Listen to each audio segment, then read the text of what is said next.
would have been great. But what you're doing now is worth nothing. In 3 months, in a year, this AGI technology will come and it will simply take everything you did and do it in 10 minutes, and everything you did won't be relevant at all. You have nothing. And this is something people don't know. Today in code writing, there is nothing that is really valuable. There is nothing. It's like air, like water. It's done. A piece of nonsense, what you're saying here.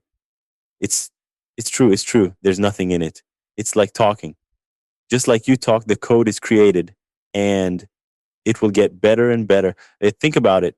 We're in diapers. It seems this is just the beginning, yes. Today, we're able to use 10% of the programming power. And yes, we're working correctly with AI. 10% of what was needed to create code. That means a project that needed 100 programmers now needs 10 programmers. And that's only because, in my opinion, for example, tools like Cloud Code are still limited, deliberately limiting them, I think, for the guys sitting there, what they call in the worst places, as they say, yes, yes, listen carefully, listen carefully.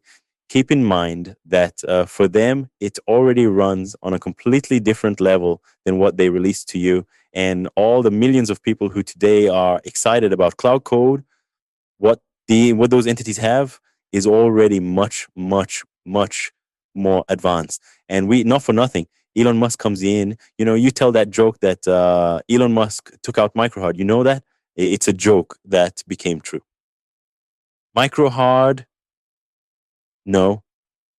I follow him on Twitter, but I don't remember exactly. He had some kind of idea. It's not that he always has some idea, and in the end, it turns out he actually makes money from it, which is genius in itself.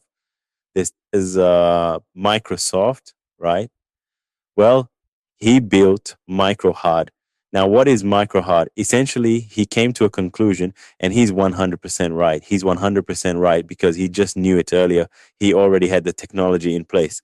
But what is it exactly? Let me explain. I have AI. Imagine he's running a billion clouds simultaneously.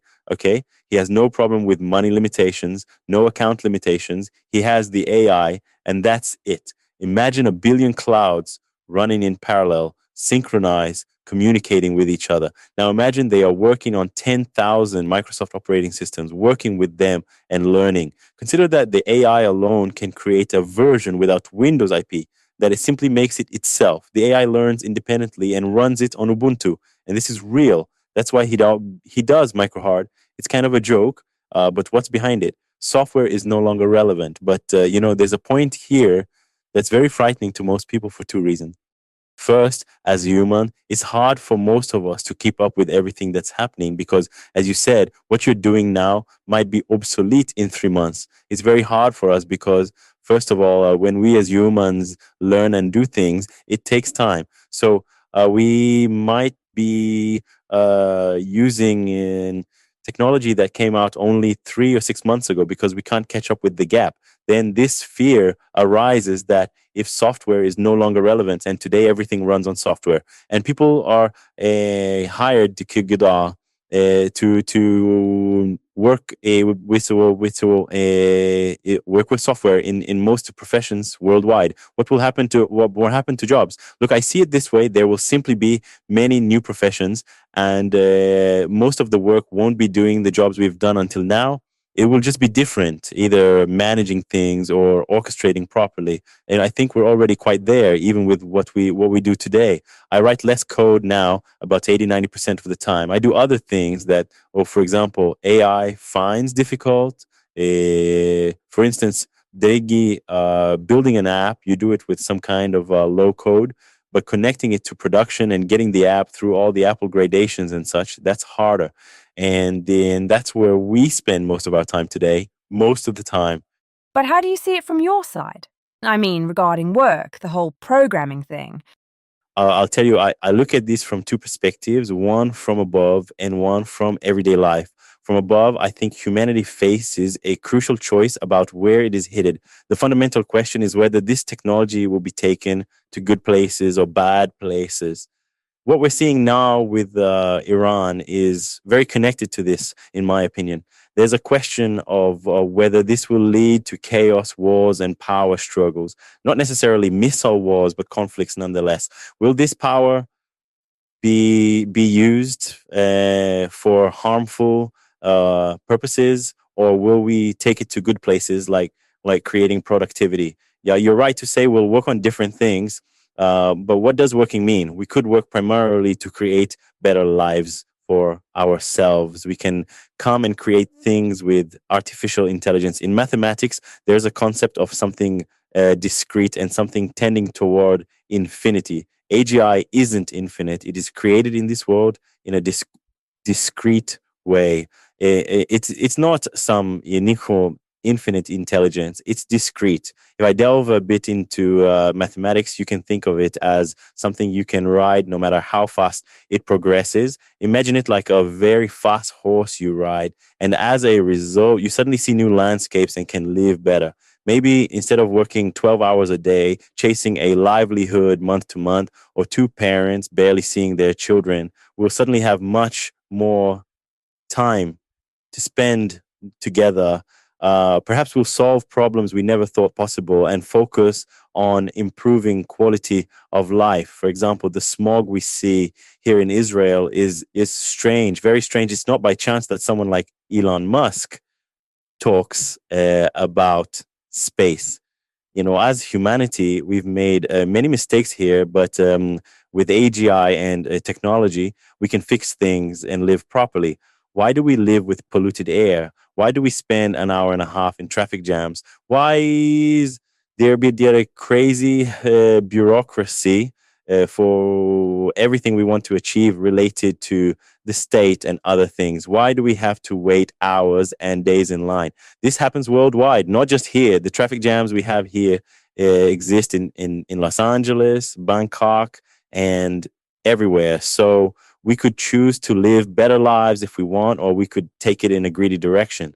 That's where the work will be. The work will be a tool that empowers humanity's potential. If it takes this technology to move to a better place, or suddenly we could inherit robot wars between millions of robots fighting between countries, dismantling entire nations, God forbid. Those are worse places. This is not just about worse places. AI is political.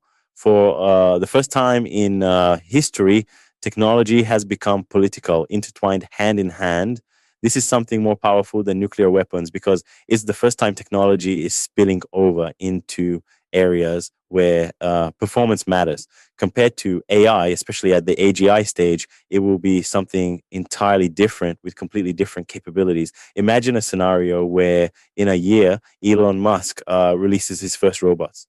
And the Chinese already have robot armies crossing their borders, albeit more furtively, but it's already happening. Imagine that in another year, this will start entering protection and security. What then? From that point on, we're talking about a completely new era. We have with us, like always, a kind of science fiction. We're developing technology that teaches and enables every robot according to its blueprint to learn new tasks. For example, in Japan, there's a factory for Toyota trains. They have a robot there that was taught the assembly line and certain capabilities. Based on that, it assembles wheels and attaches them to cars, creating a kind of automation. Now, take that robot and ask it to build a house using 3D printing. It probably won't know how to do that. They would need to take it through a completely new cycle of re-engineering or even buy a new robot. Now, what we're developing works differently.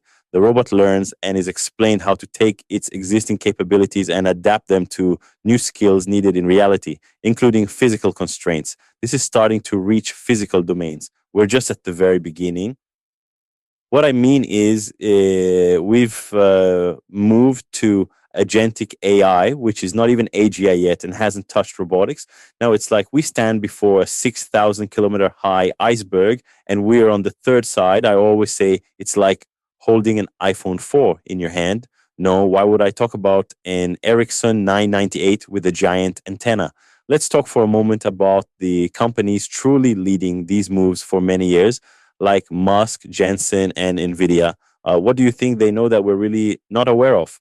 I think, first of all, They know this is going to happen. It's been intertwined with politics for a long time. They have long ago become integrated into the politics between superpowers, even before this was about anything else. Now, for the first time, they hold a technological entity that the military possesses and that can win a war. It's no coincidence that you constantly see them in photos at the White House. It's no coincidence that the White House assembled some kind of group, what they called giving flight tickets to several people from several companies who are thinking now, why did they give them tickets? You know why?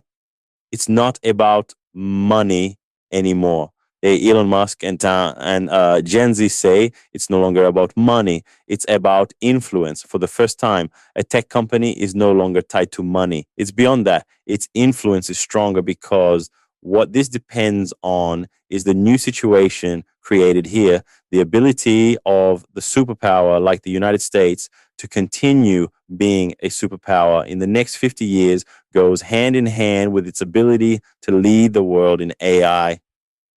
These flight tickets they gave to all these companies have become like an all America team, the composition of the United States to take the country to the next level, to continue leading the world. Probably the same applies to Israel. No, there's no difference. It's not like it used to be with a company called Google that just did search, and occasionally the FBI would consult with it to find certain people. And if there was some IP tracing and so on, this is not at that level. This is at the level of war models. Here, you see the scheduling of fighter jets flying in formation, and this is just the beginning. This is what they've managed to implement so far. It goes much further than that. It's about convincing an entire public. It's about how tactics, understanding, and integration of arenas are actually carried out. I don't know if you know, for example, that the Iranians are using the Chinese to come and find targets in Israel based on various coordinates and so on. Have you seen this thing? No, I haven't seen it. There's a published article about the Chinese helping the Iranians to find coordinates so they can range and photograph with drones and so forth. Go today to Gimins, they connect the map, Google Earth, the texting you do inside Gimins, and it creates full reports for the entire thing. This is what used to require, Secret Service agents to come and do field work. Today, you have some AI that takes drone footage. You just need the drone footage to update quickly enough. It knows how to take drone footage, connect it to AI. I don't want to bore people with details, but these are all sorts of connections that no one would even think of. You understand? Technology is opening a gate 50 meters wide. Does anyone fully understand where it's going? No. That's why they went to the Fed and said, look, there's technology here that's breaking into all the banks. What do we do? Start preparing them. Can you find it? Can't you find it? Unlike before, look, with this blockchain regulation managed to catch up with the technology. At some point, they put a stop to it. They said, like, the technology won't run wild here like the